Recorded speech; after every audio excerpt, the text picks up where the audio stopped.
हाँ जी, एक मिथ कि ओनली सेलिब्रिटी या रिच पीपल ही हेयर ट्रांसप्लांट कर सकते हैं, नहीं। आज 10,000 का वॉचमैन भी हेयर ट्रांसप्लांट कर लेता है बेचारा, और जो कुछ जॉब भी नहीं कर रहा है, स्टूडेंट भी कर लेता है। अनफॉर्चुनेटली क्या है ना, 20 से 35 साल में बाल गिर रहे हैं, तो लोग बेचारे सिंपल लोग भी अपने बच्चों को लाते हैं क्योंकि उसको शादी की तैयारी करनी है, क्योंकि वो 40 के बाद बाल चले जाए कोई टेंशन नहीं है। लेकिन बेचारा जो छोटा है 20 टू 25, 25 टू 30, उसके बाल जाते हैं, वो डिप्रेशन में चले जाता है, वो कैप पहनता है।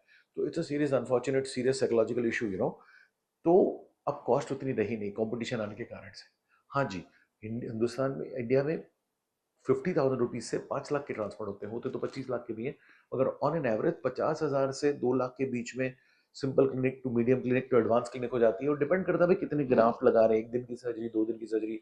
अब डेफिनेटली हाईली एक्सपीरियंस डॉक्टर होगा, सर्जन होगा, उसकी क्लिनिक भरी पड़ी है, वो क्यों कम में करेगा, वो रिच एंड फेमस को फोकस करेगा। लेकिन ऐसे भी कई डॉक्टर्स हैं जो 3-4 केस करते हैं, कम कॉस्ट में करते हैं, वो भी अच्छे हैं। ओके, बस क्वालिफिकेशन देखनी है, 10 साल पुरानी क्लिनिक है कि नहीं देखनी है, सेफ क्लिनिक है कि नहीं देखनी है। ओके, उनके पास पूरा ऑपरेशन थिएटर में सब सेफ्टी है, प्रॉपर टेस्टिंग हो रही है कि नहीं, इथिकल क्लिनिक है कि नहीं, ऑनेस्ट है कि नहीं। एक बार आपने ये देख लिया कि भाई क्वालिटी है, क्वालिफाइड है, सेफ है, इथिक्स है, ऑनेस्टी है, फिर आपको 50,000 से 5 लाख के बीच में क्लिनिक्स मिल जाएंगे पूरे इंडिया में। होना ही पड़ता है भाई, रोल्स रॉयस क्लिनिक्स भी होंगी और रेगुलर क्लिनिक्स भी होंगी। तो अगर आप स्मार्ट हैं तो आप नेगोशिएट भी कर सकते हैं। और आप, जब क्लिनिक खाली है, कोई बेड, कोई पेशेंट पोस्टपोन्ड हो गया, तो बड़ी क्लिनिक भी कम में कर देती है।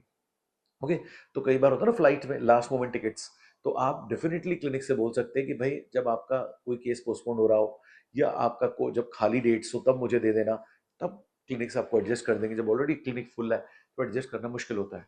तो ऐसी बात नहीं है, 50,000 से 1 लाख के बीच में भी ट्रांसफर हो जाते हैं, 1 से 2 लाख के बीच में भी ट्रांसफर हो जाते हैं। आपको थोड़ा रिसर्च करना पड़ता है। हमारी क्लिनिक ने तो बोला है, आप हमसे करो चाहे किसी से करो, डजेंट मैटर, आप हमको फोटो भेज दो, हम आप और आप कहाँ करना चाहते हो हमसे पूछ लो, हम सफिशिएंट आपको एडवाइस दे देंगे, आप सही जगह जा रहे हो कि नहीं, सही प्राइस में जा रहे हो कि नहीं। क्योंकि हमको तो 500 सर्जरीज अगर चाहिए, वो तो हमें 500 से 1000 मिल ही जाती है, राइट। इतने साल हो गए, 15 साल। फ्रेंड्स, अभी ईएमआई ऑप्शंस भी अवेलेबल है, आप 1-2 साल में भी पेमेंट्स कर सकते हो, राइट। सो अगर आप अच्छा रिसर्च करोगे तो आपको हाई क्वालिटी क्लिनिक अच्छी कॉस्ट में मिल जाएगी, राइट। लेकिन बी अवेयर, आपको रिसर्च अच्छा करना पड़ेगा, राइट। सो चिंता नहीं करिए, आजकल हर कोई हेयर ट्रांसप्लांट अफोर्ड कर सकता है, क्योंकि अपन 1.4 बिलियन हैं। अपने यहाँ इतने सारे प्लास्टिक सर्जन है, इतने सारे डर्मेटोलॉजिस्ट हैं, राइट। और धीरे धीरे सब लोग सीखते ही चले जा रहे हैं।